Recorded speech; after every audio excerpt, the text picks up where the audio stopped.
अच्छा, एक कॉन्सेप्ट है वर्टिकल सर्कल में, वर्टिकल सर्कल, ठीक है।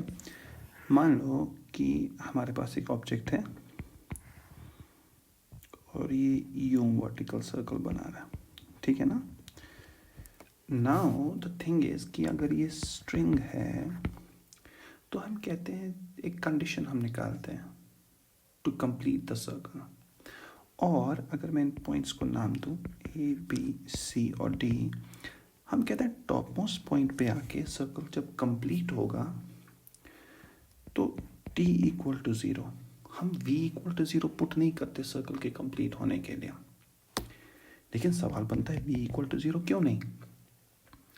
Why is it only that we put t equal to 0, v equal to 0 क्यों नहीं?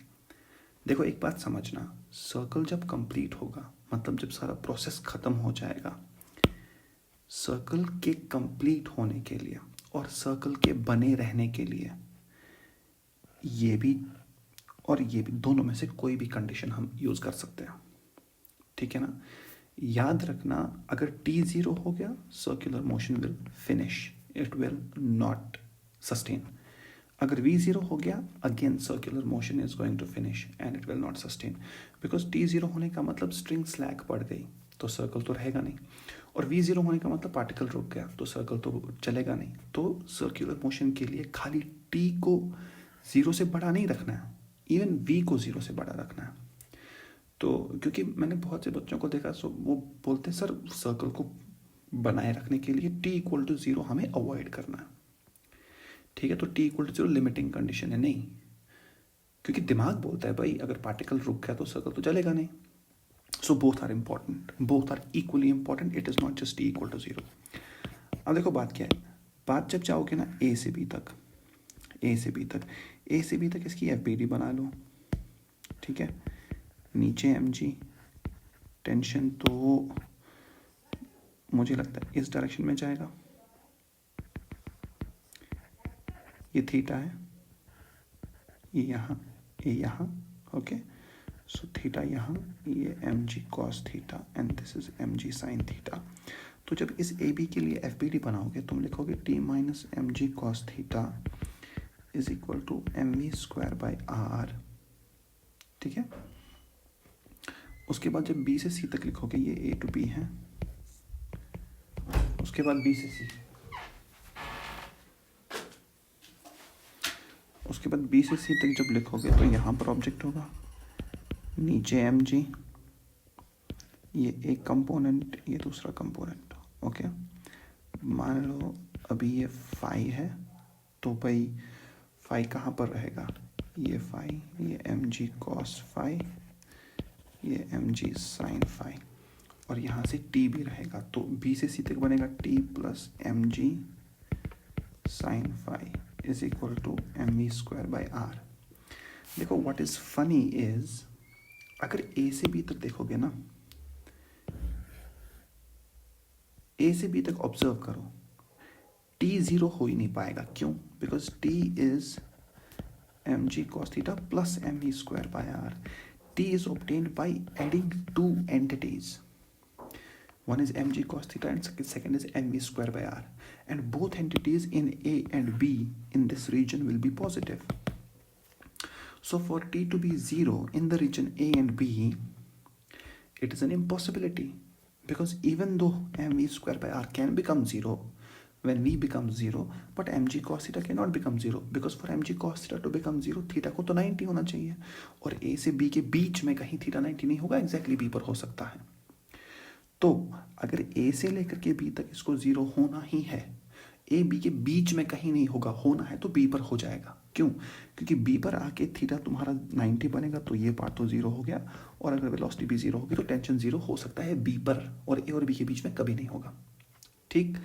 लेकिन a और b के बीच में हाँ, वेलोसिटी देखो, वेलोसिटी का part, it is subtraction of two quantities, and subtraction of two quantities can give you the value to be equal to what, 0, fine. So there is a possibility for v to become 0 between a and b, but there is no possibility for tension to become equal to 0 between a and b, okay, ठीक, ये तो सही। इसका मतलब क्या हुआ? इसका मतलब ये हुआ कि स्ट्रिंग स्लैक नहीं पड़ सकती ए और बी के बीच में। अब मान लो ए और बी के बीच में हाँ वेलोसिटी ज़ीरो हो सकती है, मान लो वेलोसिटी ज़ीरो नहीं हुई, अगर ज़ीरो नहीं हुई ए और बी के बीच में तभी तो ये बी को क्रॉस कर जाएगा। अब अगर इसने बी को क्रॉस कर लिया तो यहाँ की एफ पी डी तो ऐसी है, तो उसकी इक्वेशन तो ये बनेगी। अब इस इक्वेशन में देख लो T is equal to M V square by R minus M G sine phi.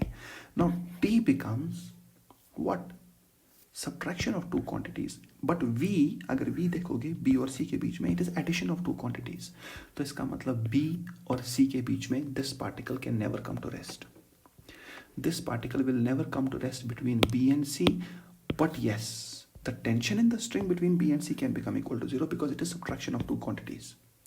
इसका मतलब क्या हुआ, इसका मतलब ये हुआ कि सर्कल को चलाए रखने के लिए, सर्कल को मेंटेन करने के लिए हमें ये भी अवॉइड करना होता है, sorry t equal to zero भी अवॉइड करना है और v इक्वल टू ज़ीरो भी अवॉइड करना है।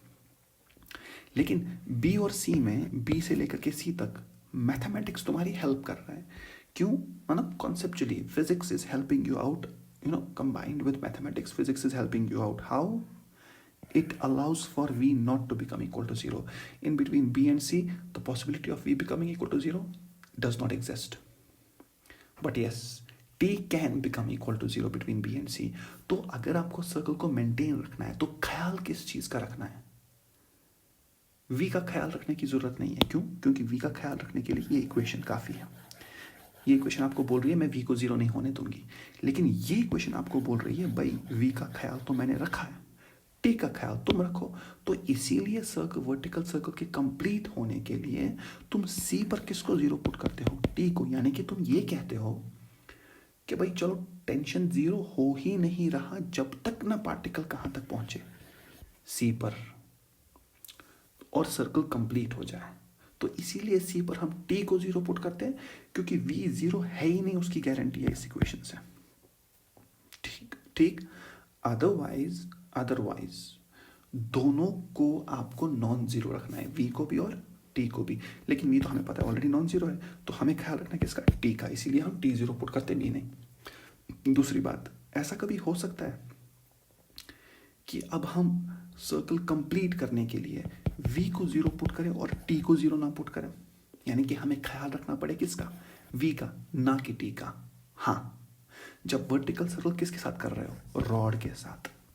रॉड के साथ ऑब्जेक्ट बांध रहा है और सर्कल में चला रहे हो, तब क्या बात होगी? तब टॉप पे आके यू नो कि ये रॉड स्लैक नहीं हो सकती। स्लैक नहीं हो सकती तो रॉड के अंदर का फोर्स जीरो नहीं पड़ सकता। तो अब कौन डिसाइडिंग है? अब it is v equal to zero. तो इसमें जब इक्वेशंस लगाओगे एनर्जी की इक्वेशन, तो टॉप मोस्ट पॉइंट पे v इक्वल टू जीरो लगाओगे। इसीलिए जब वर्टिकल सर्कल पढ़ते हो तो velocity at the bottommost point to complete the vertical circle for a rod is different than the velocity required at the bottommost point to complete a circle for a string is different। ठीक है। सो ये चीज़ मुझे लगता है, मुझे नहीं पता आप में से कितनों को ये चीज़ पहले ही अंडरस्टूड थी। अगर था इट्स गुड, अगर नहीं था तो प्लीज़ कोई और न्यूमेरिकल हो, इसमें कोई और डाउट हो तो मुझसे पूछ लेना। ठीक है।